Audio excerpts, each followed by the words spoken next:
Entonces, creo que siempre, y esto me parece muy importante, siempre también el mundo silvestre, el planeta ha sido narrado desde el norte global. Entonces estamos súper familiarizados con los llanos del Serengeti, con las nieves del Kilimanjaro, con los osos de Alaska y el salmón de Alaska, y así, con esta serie de especies y lugares carismáticos para el norte global.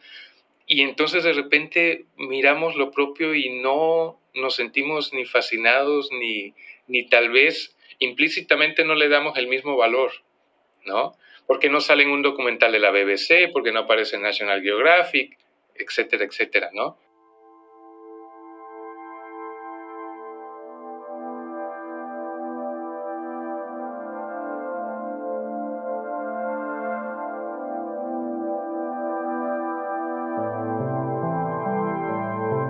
Antropocenistas, un podcast de humanismo ambiental.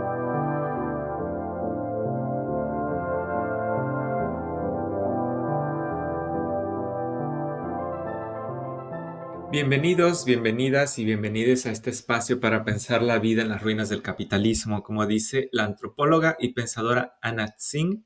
Yo soy Francisco. Y yo soy Mónica. Y estamos aquí en nuestra tercera emisión. Y bueno, sabemos muy bien, es el 2022. Hace 2 años estábamos viviendo una gran transformación y no precisamente la más grata de vivir colectivamente, pero pues vale la pena hablar como de lo que esto suscitó, digamos, del otro contagio, se me ocurre, Francisco, ¿cómo ves? Fue una experiencia que creo que cambió muchas formas de, no solo de vivir nuestra vida, sino también de contar y escuchar historias desde diferentes perspectivas, ¿no te parece?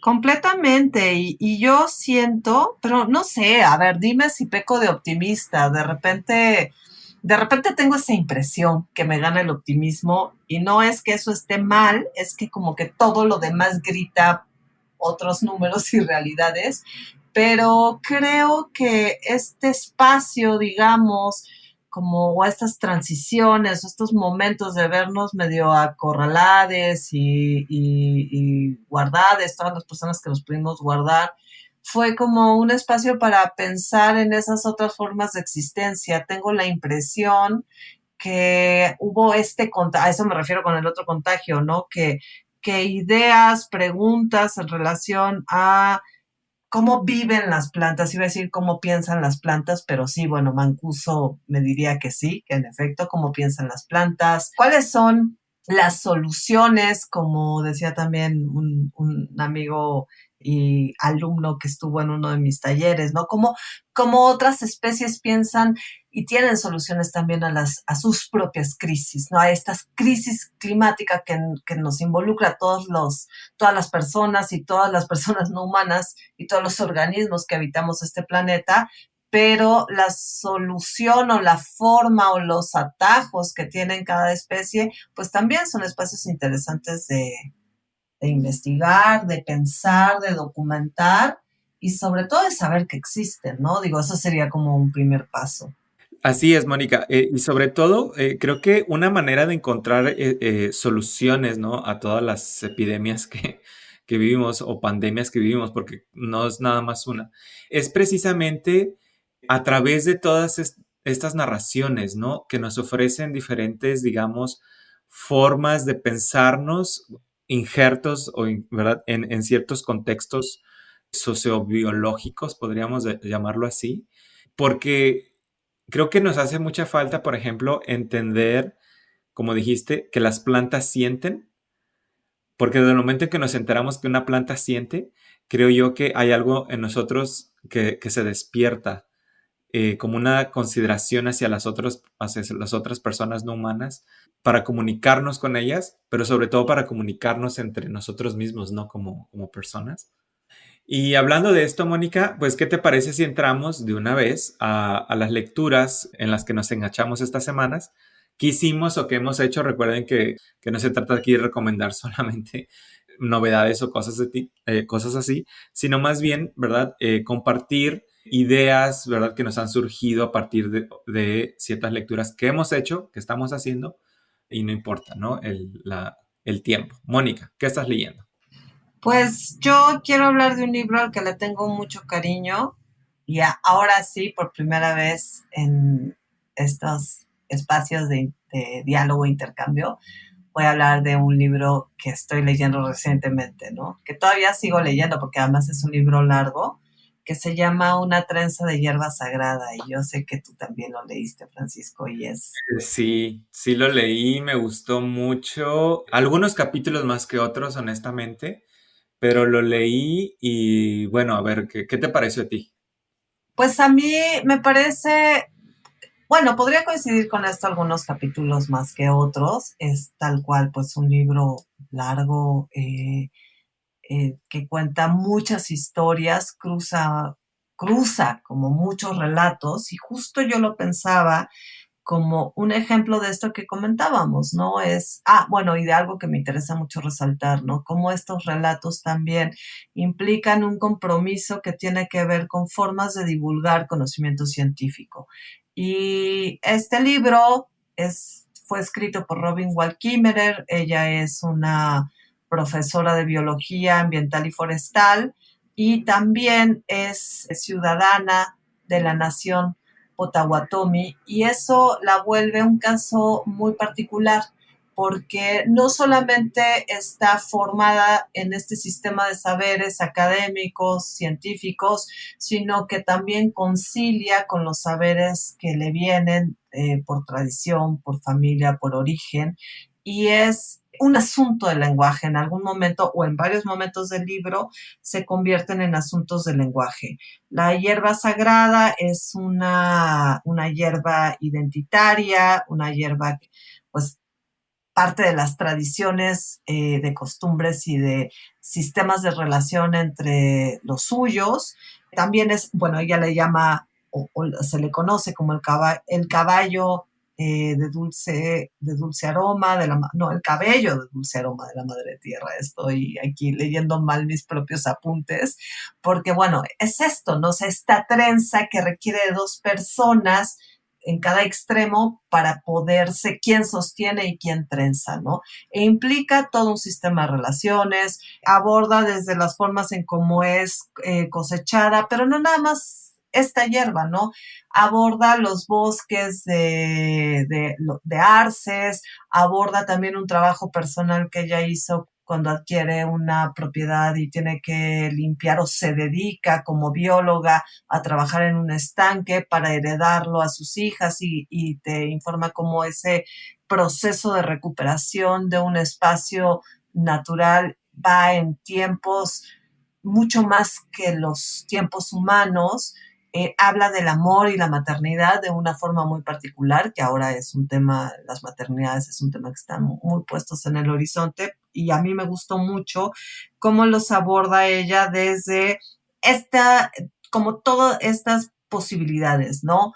La naturaleza, el entorno, el medio ambiente, las hierbas identitarias, insisto, y nos subraya cómo somos no nada más individuos que nacemos en un espacio y ya, ¿no? Sino que también tenemos parte de nuestra formación y nuestro horizonte, tiene que ver con las plantas que nos circundan. Y tenemos un diálogo con ellas, lo sostengamos o no. Es decir, podemos ignorarlo, pero creo que es algo que también pasa quizá un poco más entre mujeres, ¿no? Solemos tener estas historias donde nuestras madres o nuestras abuelas o nuestras tías tienen una relación con las plantas y nosotras, las más jóvenes, me voy a echar esa falsa flor, ¿no? Pues miramos y aprendemos a partir de esas relaciones, ¿no? ¿Qué decir? O sea, si pensamos en esta traducción en México, con esta gran tradición, por ejemplo, de cuestiones con hierbas medicinales, ¿no? Todas las historias posibles que se podrían contar. Y esto, insisto, es un asunto de lenguaje, es un asunto donde ella resalta que muchas veces la ciencia, el lenguaje científico se queda corto en cuanto a lenguajes y metáforas y por qué es importante tener también las metáforas, no como una ilusión utópica, poética, sino porque el nombrar las cosas y el nombrar los fenómenos del mundo vegetal o del mundo animal que ha sido nombrado por otras lenguas, amplía las relaciones, ese tejido de relaciones humanas con lo no humano, ¿no? Es un libro muy esperanzador en ese sentido, ahora que ando de optimista. Es un libro que lamento mucho que no llegue físicamente a México. Lo edita Capitán Swing y solamente se puede conseguir en su versión electrónica. Y a mí me gustaría que esto fuera también pues como una manera de subrayar a los distribuidores de este editorial que sí llega a México, que por favor piensen en que las palabras de Robin Wall Kimmerer tienen mucho que ver con las tradiciones y el pensamiento de muchas mujeres. Acá pienso en Yasnaya Aguilar, por ejemplo, ¿no? Que creo que haría mucho eco con cosas que piensa Robin Wall Kimmerer o Susana Bautista, por ejemplo, por mencionar, o Irma Pineda, por mencionar algunas de las personas escritoras, mujeres escritoras de lenguas indígenas, que a mí me gustaría como mucho que conocieran y reflexionaran y habláramos como en conjunto con, pues, de este tipo de propuestas, ¿no? Sí, sabes que ahora que te escucho hablando de ese libro, me acordé de una parte que me gustó mucho, que es cuando habla de, no me acuerdo del nombre del árbol que menciona, pero es el árbol que controla la población de ardillas. Que cuando el árbol siente que hay muchas ardillas en determinado año, no genera tantas bellotas. Entonces el árbol como que controla la población matando ardillas, o si siente que de pronto hay, digamos, no sé, ¿no? Un evento, ¿no? En el que la ayuda, al árbol lo va a ayudar la ardilla, genera muchas bellotas, ¿no? Entonces, de esa manera, esa parte a mí me encantó del libro. No sé si ya llegaste a esa, Mónica. Es muy al principio, sí, cuando está hablando como de todos los territorios, bueno, pues no les llaman, no están puestos como nogaleras, pero pues son los árboles de las pecanas, ¿no? Y creo que es así como el fruto que comparten humanos con ardillas. Y sí, pues hay todo un sistema de regulación, o sea, ella continuamente documenta como estas formas de cómo la hierba está comunicada, perdón, cómo las plantas están comunicadas con sus otros visitantes o personas humanas y no humanas con las que se relaciona. Hay, por ejemplo, un capítulo también donde alumnas suyas están plantando hierba sagrada en zonas en las que ya estaba casi en extinción. Y bueno, como también hay un sistema de lógica, vamos a decirlo así, en cuanto a las personas que cultivan con responsabilidad. Ella lo llama de una forma muy concreta, basándose en una leyenda tradicional, ¿no? No tomar nunca nada más, ¿no? No dejar a la tierra sin nada, dejar siempre algo sembrado para que se siga reproduciendo. Un principio básico, pero que la industrialización de la agricultura se le olvida, ¿no? Sí, exacto, ¿no? La agricultura moderna. Y de eso precisamente también voy a hablar yo, Mónica, con mi lectura de este episodio, que es un Sí, libro también sobre plantas. Pero cuéntanos tu versión de las plantas. pero el libro que yo leí no es tan optimista ni entusiasta como el que como el de Valkymer, desgraciadamente. Esta semana estoy entrado investigando para un artículo, fíjate, que me pidieron para una revista de México, y el número va a ser dedicado a las plantas. Y yo le propuse a la editora una planta muy particular e importante en la historia de los últimos 400 años. Una planta que, digamos, curiosamente, a pesar de su omnipresencia, o sea, que está en todos lados, muy pocas veces reparamos en ella. Incluso yo diría que muchas personas ni siquiera saben de la existencia de esta planta. Bueno, esta planta es nada más ni nada menos que la famosa palma de aceite o palma aceitera, o también se llama palma africana. Su nombre científico es Elais guineensis, algo así. Y el libro que leí sobre esta planta, el libro se titula, y es un título muy largo, disculpe, Planet Palm, How Palm Oil Ended Up in Everything and Endangered the World, que sería en español como Planeta Palma, cómo el aceite de palma llegó a estar en todo y cómo puso en peligro el mundo entero, algo así, ¿no? Que es un título un poco dramático, pero que aunque no lo crean, sí es muy certero, sin exageración. La autora es una mujer también, que se llama Jocelyn C. Zuckerman, y ella es periodista graduada de Columbia y ha trabajado, digamos, en revistas que tienen que ver con gastronomía, entre ellas la famosa revista Gourmet, que creo que ya no existe, pero que fue muy influyente en esa industria. En esa revista ella fue editora. Y en su libro, ella habla de la historia de la palma aceitera desde la colonización hasta nuestros días, ¿no? Y les voy a dar algunos datos que ella menciona que encontré muy interesantes y perturbadores al mismo tiempo, ¿no? ¿Por qué la palma de aceite es omnipresente, como dije al principio? Porque está en casi todo lo que compramos, Mónica. O sea, desde la comida ultraprocesada, sobre todo, cosmética, medicina, pasta dental, o sea, casi en todo. Está como en, digamos, en un 80% de todos los productos que encontramos en los supermercados. Y bueno, como se imaginarán, por esa razón es una planta muy lucrativa. También por esta misma razón tiene una historia muy negra detrás de devastación ambiental, extinción de especies como el orangután en Borneo, despojo de tierra, explotación y claro, pues también muchas corporaciones, ¿no? Todo el Sí, infierno, ¿no? sí, alrededor de una sola planta, ¿no? O sea, su impacto es tan grande que en el 2019 la revista científica Lancet la incorporó en lo que ella llama la sindemia global. ¿Qué quiere decir esto? Bueno, una sindemia es el brote de dos o más epidemias al mismo tiempo en un lugar determinado. Y cada una de esas epidemias es la causa de otra o la que alimenta a otra. O sea, como una especie como de, digamos, de círculo vicioso, ¿no? Y la sindemia global que menciona Lancet está compuesta de obesidad, desnutrición y crisis climática. Ajá, y la palma de aceite es una parte esencial de esa sindemia porque principalmente está en productos procesados de altos contenidos energéticos, pero no muy, digamos, nutritivos. O sea, donde sea que se consume este aceite, digamos, sean productos de PepsiCo, de Nestlé, de Unilever, ¿no? Hay una, digamos, epidemia de obesidad, es lo que dice la autora. Y ella da el ejemplo de la India, que es el país que más consume aceite de palma en este momento y sus índices de obesidad han aumentado exponencialmente porque la dieta de los habitantes de ese país ha cambiado a pesar de ser una de las civilizaciones más importantes en términos de comida y de diversidad de comida. Y la comida chatarra producida con este aceite, ¿no? Pues está destruyendo ese legado humano de la India, ¿no?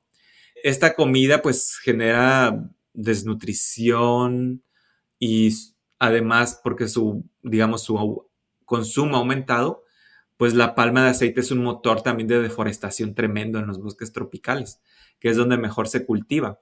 Su cultivo, dice la autora, abarca, digamos, unas 27 millones de hectáreas. ¿Qué tanto es eso? Pues nada más y nada menos que el tamaño de toda la superficie de Nueva Zelanda. O sea, es como si imagináramos toda esa isla grande, toda cubierta de palma aceitera. Sin ni un centímetro para nada Y más. 1 centímetro para nada más. Y los mayores productores son, desgraciadamente, países con mucha biodiversidad como Indonesia y Malasia, que producen 85% de la palma, del aceite de palma que se consume globalmente. O sea, imagínate. Pero bueno, aunque no lo crean, la palma, aunque tiene esta, digamos, historia oscura presente ¿verdad? Que comienza desde el colonialismo hasta hoy en día, no proviene de una historia, digamos, muy interesante en su lugar de origen, que es África Central, ¿no? Y la costa atlántica de África. E incluso durante el comercio transatlántico de esclavos, Mónica, algunos esclavos lograban traer consigo la palma y es como muy identitaria de ellos. Y en los barcos esclavistas de la época usaban el aceite para curarse heridas, así como ungüentos, los esclavos que traían en en esas embarcaciones, ¿no? Entonces, no sé, o sea, podría continuar hablando de esta planta, de su historia y su impacto, ¿no? Pero no he terminado el libro, estoy todavía entrado en él. El libro, repito, se llama Planet Palm, How Palm Oil Ended Up in Everything and Endangered the World, de Jocelyn C. Zuckerman. ¿Qué te parece, Mónica?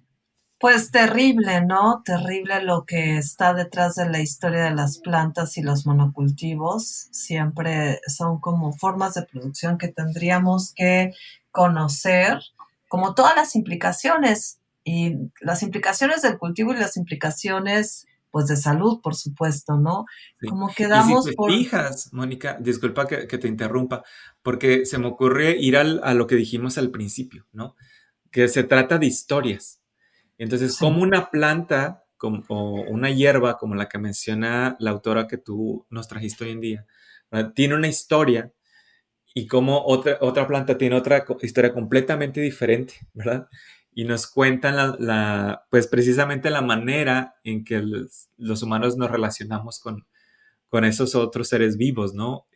Para diferentes propósitos, ¿no? Y algo que también menciona justo Robin Wall Kimmerer es esta relación con las plantas invasoras, ¿no? Con las plantas no nativas. Y bueno, también la presencia de esta planta en nuestro país, pues pone en aprietos y por supuesto está en el sur, está en Chiapas, que son zonas también donde pues hemos visto pues devastación. Ya vimos a principios del siglo XX toda la consecuencia que tuvo todos los muebles finísimos de caoba de todo el primer mundo, pues le costó la deforestación a nuestros bosques, la selva lacandona, ¿no? Y bueno, ahora estamos viendo también cómo estas otras maneras estas ideas de cultivo afectan la tierra, el suelo, otras existencias, la vida de otros animales, de otras especies, y bueno,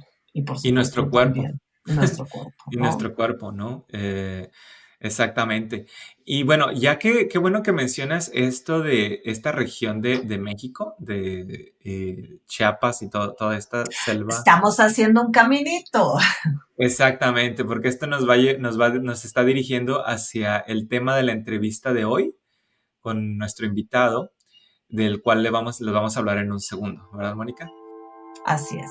Quédense y van a saber quién es nuestro invitado.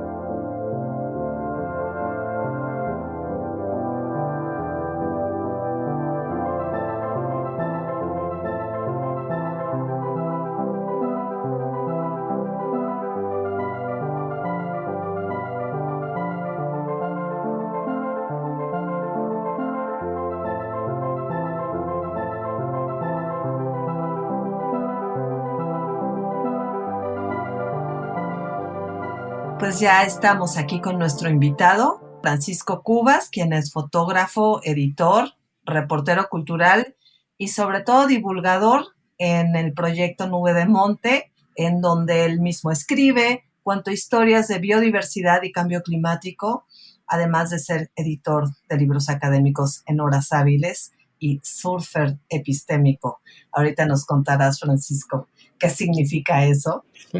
Sí, es una definición que a mí de hecho me gusta mucho de surfer epistémico, no lo había escuchado y se lo voy a robar también. Bueno, como Mónica decía, es el como administrador, ¿no? O fundador de este proyecto que es Nube de Monte y es una página dedicada a documentar historias de la cuenca de los ríos Grijalva y Usumacinta.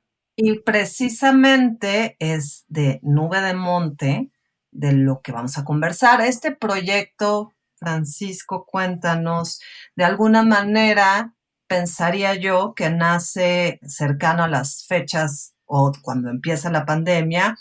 Y yo encuentro este proyecto muy, muy interesante porque subraya asuntos como muy importantes, ¿no? Habla del momento en el que estamos cruzados por reflexiones en torno a la biodiversidad. Tus historias reúnen aspectos tal cual de la biodiversidad, pero también como de la historia cultural, las historias de humanos y no humanos, y están relacionadas específicamente con la zona en donde vives, todo este triángulo que se hace, o bueno, más bien esta malla que se hace con asuntos que tienen que ver como migración, petróleo, crisis climática, todas las cuestiones de inundaciones y todas las demás historias que vemos de la flora y la fauna. Y bueno, pues cuéntanos cómo surge tu proyecto, si es verdad esta percepción que tengo que está como que se impulsa en la pandemia o cómo es la historia, por qué hilo empezamos. Bueno, gracias Francisco, Mónica, por la invitación. Y sí, efectivamente, de alguna manera, la página inicia el 25 de febrero de 2020. Un poco antes ya se sabía que iba a llegar la pandemia aquí al país, ¿no? Y vaya, esta fue una página un proyecto que yo estuve pensando durante 2 años. Básicamente yo tuve un año de contrato con el Fondo Mexicano para la Conservación de la Naturaleza en 2017, donde me contrataron para escribir historias sobre sus proyectos. Y al terminar con ellos, yo me di cuenta de que eso era lo que yo quería seguir haciendo, ¿no? De alguna manera. Entonces empecé a pensar y a pensar cómo podría yo continuar haciendo eso, pero ya para un público de mi región. Yo nací en Pichucalco, Chiapas, ¿no? Que está muy cercano a Tabasco y está dentro de estas cuencas Grijalbo, Sumacinta. Y entonces este es mi territorio de alguna manera, ¿no? Pero no de alguna manera, lo es. Y yo quería, digamos, brindar un poco a la población con la que comparto esta vida, divulgación sobre la biodiversidad de este hermoso territorio, ¿no? Que por su ubicación muy lejos del centro y por toda una serie de cuestiones socioeconómicas, ha tenido muy poca divulgación científica, ¿no? Se ha hecho muy poco y desde fuera y desde dentro, ¿no? Históricamente. Sí, Francisco. Bueno, Mónica y yo somos muy fans de tu proyecto y lo seguimos constantemente. Y hay algo a mí que me llama mucho la atención. Y es que tienes una sensibilidad muy peculiar al momento de contar las historias de la cuenca tabasqueña. Se puede llamar cuenca tabasqueña, ¿verdad? No, ¿No? más bien es Tabasco, Chiapas y Guatemala. Ah, ok. Y una partecita de Campeche. Ah, muy bien. Bueno, en tus historias, o sea, no solo recurres a datos o meras, digamos, párrafos explicativos, sino que los acompañas con una lectura interpretativa poco común en este tipo de género, podríamos llamar periodístico o de difusión, y que, por cierto, hace mucha falta. Y me gustaría mucho citar un ejemplo, no solo para que el público tenga una idea de la manera en que escribes y explica las cosas. Por ejemplo, cuando en un artículo hablas de por qué se inunda Tabasco, ¿no? Hay unas partes que a mí me impresionan mucho porque dice lo siguiente, lo leo. Cada vez que llega una nueva inundación, los políticos de turno culpan a las presas del Alto Grijalva, que son responsabilidad de Conagua, y nunca mencionan la deforestación, la nula planeación urbana, la corrupción que retrasa constantemente las obras de prevención, la falta de estudios científicos y la falta de una gestión integral de las cuencas. Y luego viene este párrafo que me encanta. La población tabasqueña actual, en su mayoría urbana e inmigrante o descendiente de inmigrantes, vive desconectada de su medio ambiente. Desconoce en qué cuenca vive, cuáles son sus ríos, cómo se conectan entre ellos. Desconoce incluso cuáles son los ríos que bajan en las presas. Esta desconexión impide que la ciudadanía ejerza una presión eficiente sobre los políticos que van de plan en plan sin establecer ninguno a largo plazo. Entonces, a partir de ahí, lo que quiero preguntarte es si tú lees literatura o qué te inspira a escribir de esa manera, si tienes autores, ¿no? que admiras y ¿verdad? Que dices tú, ay, voy a escribir de esta manera o quiero explicar esto como lo hizo este otro autor. Bueno, primero muchas gracias, ¿no? Pero sí, desde muy chico a mí la literatura me fascinó. Entonces sí he leído mucha literatura, muchos de los maestros rusos y toda la literatura del boom. y especialmente Borges y Cortázar fueron así, hicieron una impresión tremenda en mi juventud, en mi adolescencia, ¿no? Entonces sí, me gusta mucho la literatura, la he leído mucho y seguramente de ahí viene algo, aunque qué bueno que haces esta pregunta porque me parece que una lucha constante entre de la divulgación o del que escribe divulgación es ese equilibrio entre usar ciertos recursos, ¿no? De alguna manera literarios y la claridad de expresión, ¿no? Entonces, uno de repente puede sentirse tentado a usar unos recursos un poco más, digamos, literarios, que solo ya quien tiene muchas lecturas literarias va a apreciar, ¿no? Y entonces pero siempre estoy como que vigilándome, ¿no? Así como diciendo, bueno, pero esto yo quiero que sea para la mayor cantidad de personas, no solamente para quienes gusten de literatura, ¿no? Sí, es que escribes muy bien, te lo digo así con mucha honestidad y mucha admiración. Muchísimas gracias. Bueno, pues yo voy a seguir un poco en esa línea. A mí también me gusta mucho la forma en que se proponen las historias. Yo le decía a Francisco hace ratos, justo como en nuestras reuniones previas y nuestros intercambios de comunicación para planear este episodio, en que encuentro como que empiezas con un hilo, hay un cabo de un hilo en una historia y ese te va llevando como poco a poco a otras muchas más historias sin soltar, digamos, como esa, es que no la siento como una estructura, sino como ese flujo, ¿no? En ese sentido, pues tiene como una, pues se me ocurre como relacionarlo mucho precisamente como con esos cauces que va marcando, esos deltas que van teniendo los ríos, ¿no? Y bueno, por ejemplo, por hablar de dos historias, ¿no? Por poner solamente un ejemplo, ¿no? En estos, los protagonistas son, por ejemplo, un chipe amarillo, pero también es la relación que tiene con el nance, ¿no? Y es tan importante el nance como el chipe. O, por ejemplo, los murciélagos y la ceiba, ¿no? Que a mí es una historia que me ha gustado muchísimo. Y bueno, creo que en esta narrativa se cumple como no solamente en la cuestión de cómo lo cuentas tú, sino como en lo que se le pone al lector, se cumple este principio básico del pensamiento ecológico, ¿no? En que todo está relacionado.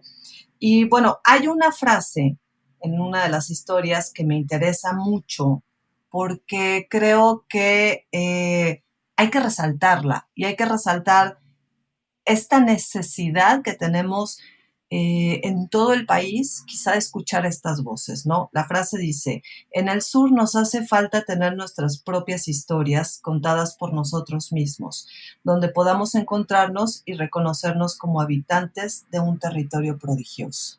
Y esto está, creo que en la historia precisamente del murciélago, en relación a cómo tu documentación quizá no es la documentación de las grandes productoras corporativas del norte global, pero es una imagen que vale porque es una imagen de algo que sucede con habitantes de nuestras regiones, ¿no? Entonces a mí me gustaría, como que estoy abordando muchos temas, yo lo sé, pero a mí me gustaría que nos hablaras un poco más de estas historias que faltan, ¿no? Y las que están por ser narradas.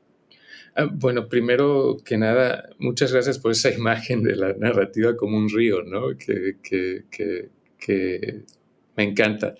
Y bueno, un poco eso yo creo que más que algo premeditado es porque yo entro hacia las historias también, ¿no?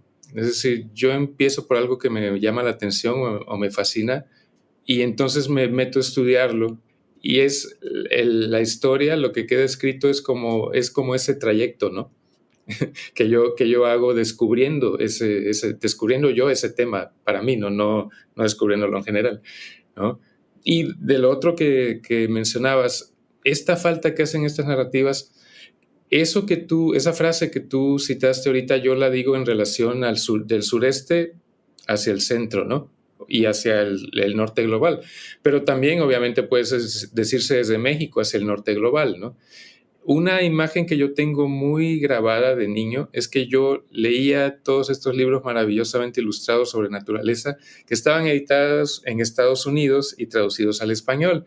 Pero yo salía a ver, a ver lo que estaba alrededor mío, afuera de mi casa, y no reconocía nada de lo que estaba ahí, ¿no? Porque no eran las especies, no eran esos árboles, no eran esas latitudes, ¿no? Entonces, creo que siempre, y esto me parece muy importante, siempre también el mundo silvestre, ¿no? El planeta ha sido narrado desde el norte global. Entonces estamos súper familiarizados con los llanos del Serengeti, con las nieves del Kilimanjaro, con los osos de Alaska y el salmón de Alaska, y así, con esta serie de especies y lugares carismáticos para el norte global.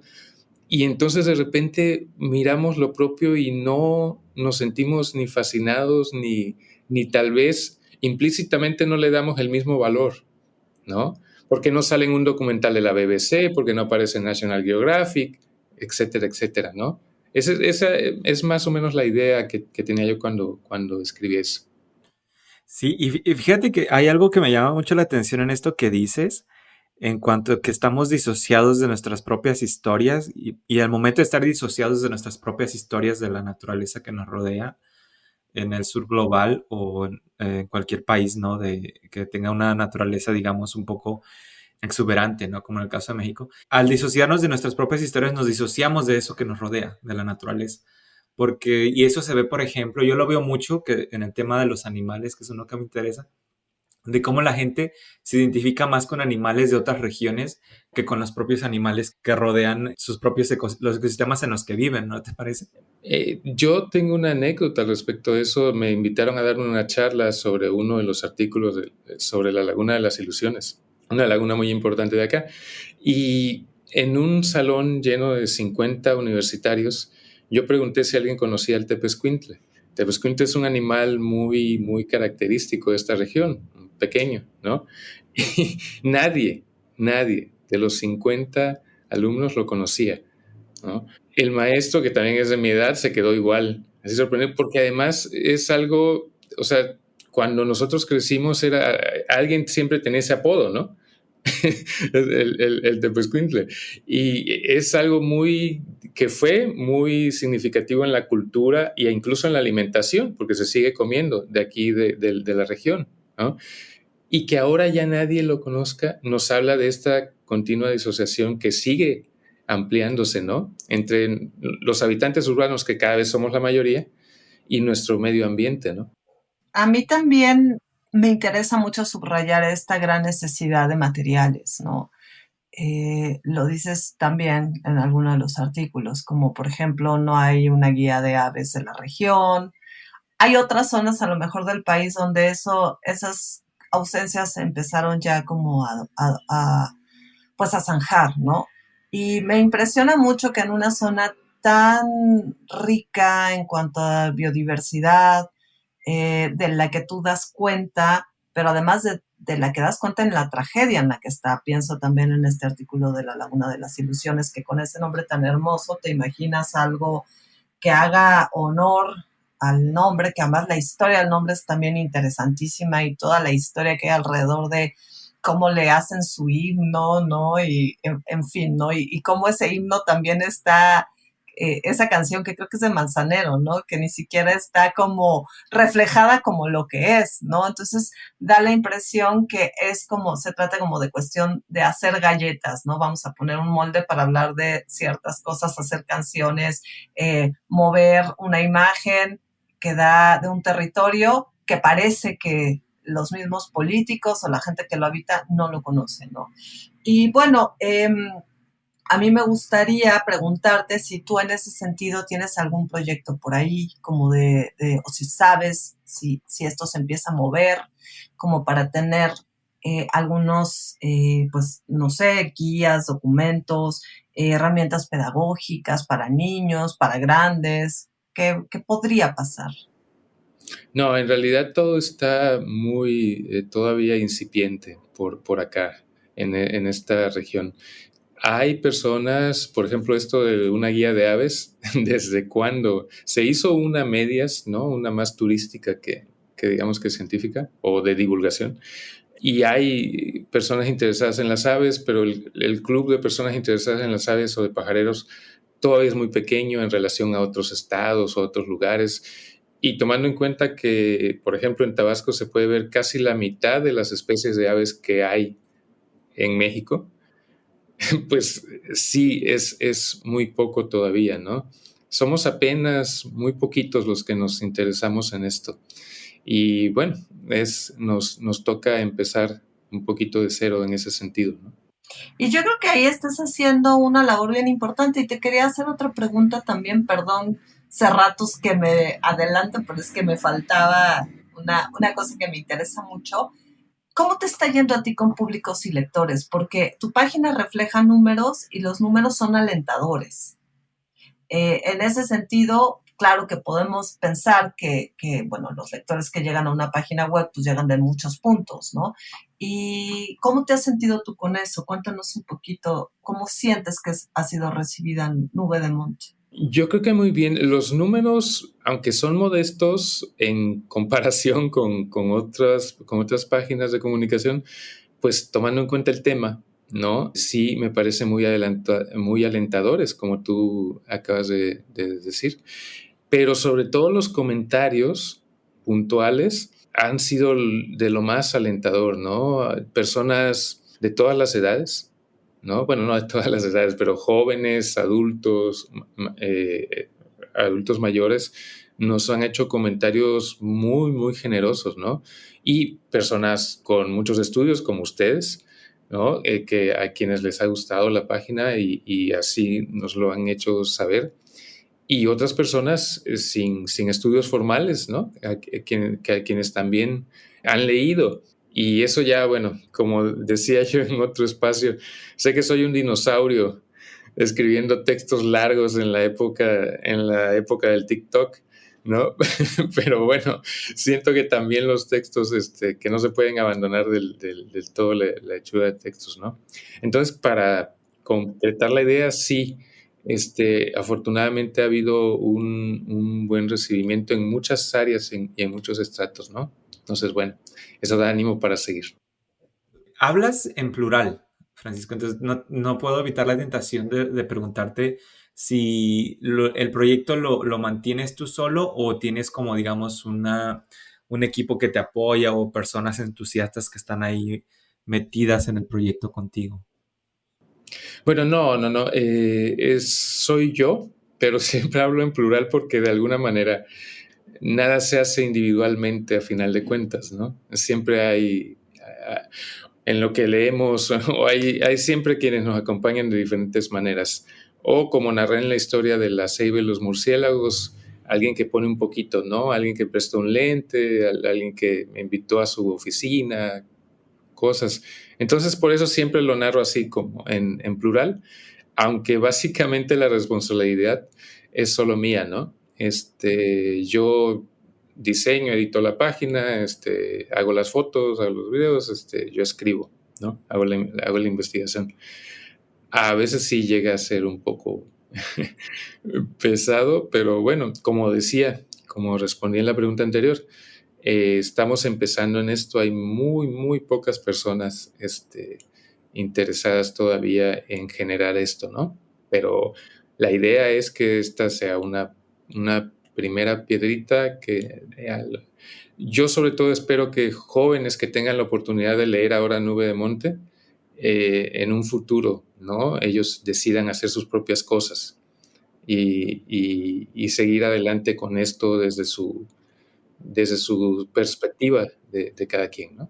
¿Cómo vas eligiendo tus temas? Tengo una lista como de 40 temas pendientes, pero en general, como mencionaba, es por el asombro, ¿no?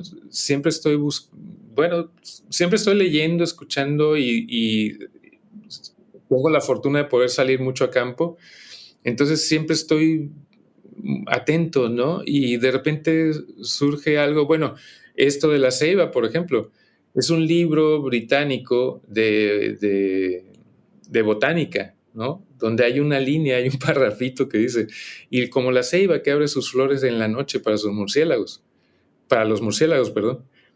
Bueno, a partir de ahí, pues ya me puse a investigar todo lo posible, ¿no? Entonces es un poco con un poco el azar y un poco también la disponibilidad de, de lo que tenga yo en de lo que pueda yo seguir en ese momento, ¿no?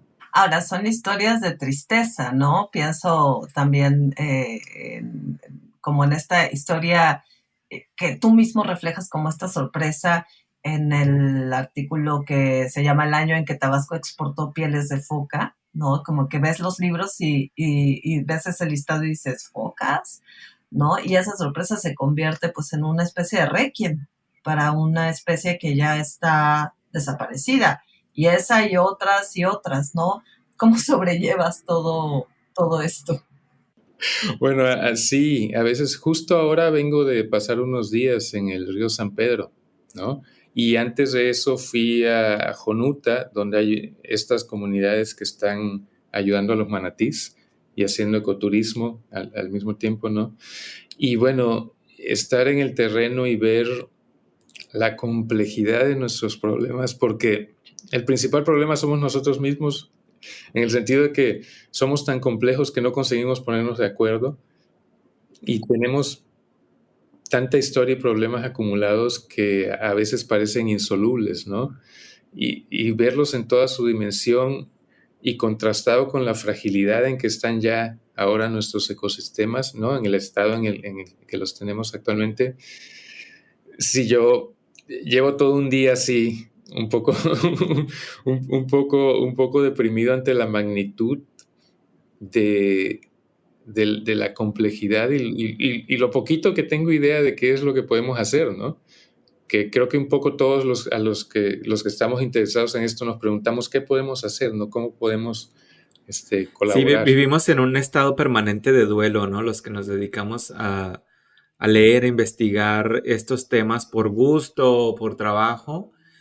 Y estás como que te acostumbras, ¿no? A vivir con la sorpresa, pero también con el espasmo, ¿no te parece? Sí, sí, totalmente. De repente cuando acabas de descubrir que una cosa maravillosa, ¿no? Por ejemplo, una especie, pues ya te enteras de que está en peligro, ¿no? O de que está en un estado, su hábitat está destruido, Sí, etcétera, claro. etcétera, ¿no? Mónica, se nos está acabando el tiempo, a menos que tengas otra pregunta para mi tocayo, Francisco.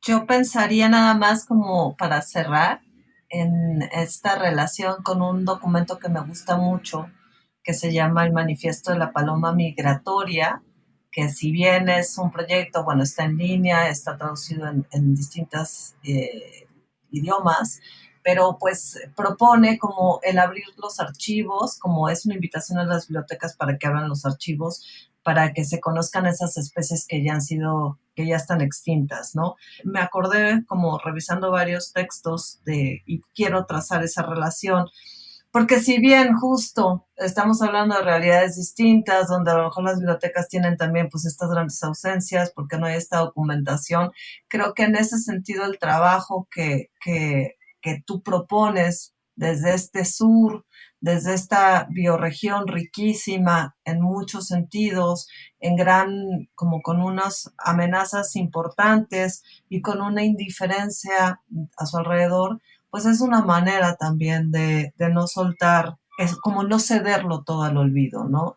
Son historias tristes, son historias que duelen, son historias que nos pesan, pero pues son historias que tenemos como que dar a conocer y también hablar de ellas con otras generaciones, ¿no? Eso es escribir y hacer fotos tienen de alguna manera eso en común, ¿no? Es como, es tratar de rescatar algo del olvido, ¿no? Y bueno, sí hay esa intención de darme cuenta de que estamos en un momento de una transición fuertísima, de la sexta extinción, de esta crisis climática, de que muchos lugares ya no van a volver a ser los mismos, de que muchas cosas ya no van a volver a ser las mismas. Y entonces también por eso esta urgencia de aprenderlas de alguna manera en la escritura, ¿no? Pues esperemos que estas historias se multipliquen y las tengamos a la mano, iba a decir como para leerlas alrededor de la fogata y del fuego, pero bueno, es una fogata y un fuego simbólico, estamos en llamas Exacto. también en ese Francisco, pues no punto. nos queda más que agradecerte tu tiempo para esta entrevista. Seguiremos leyéndote en Nube de Monte y ojalá también el público que nos escucha se acerque a tu proyecto, lo apoye y se anime, ¿no? También a hacer sus propias investigaciones para empezar a documentar lo que pasa en sus alrededores, ¿no, Mónica? Completamente. Yo creo que es como un muy buen espacio para conocer historias, para conocer abordajes y pues para pensar en relación a nuestros propios entornos. Muchas gracias. Muchísimas gracias, Francisco.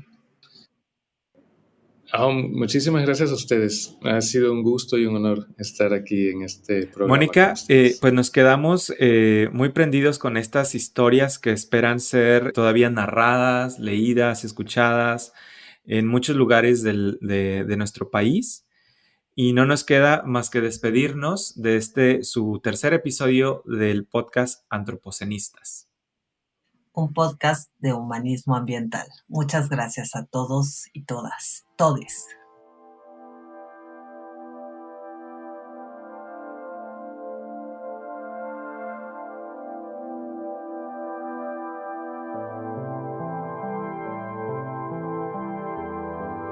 Este episodio de Antropocenistas es posible gracias al apoyo del programa Arte, Ciencia y Tecnología y del Festival El Aleph.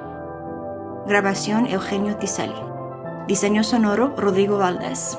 Música de Chad Crouch bajo licencia de Creative Commons.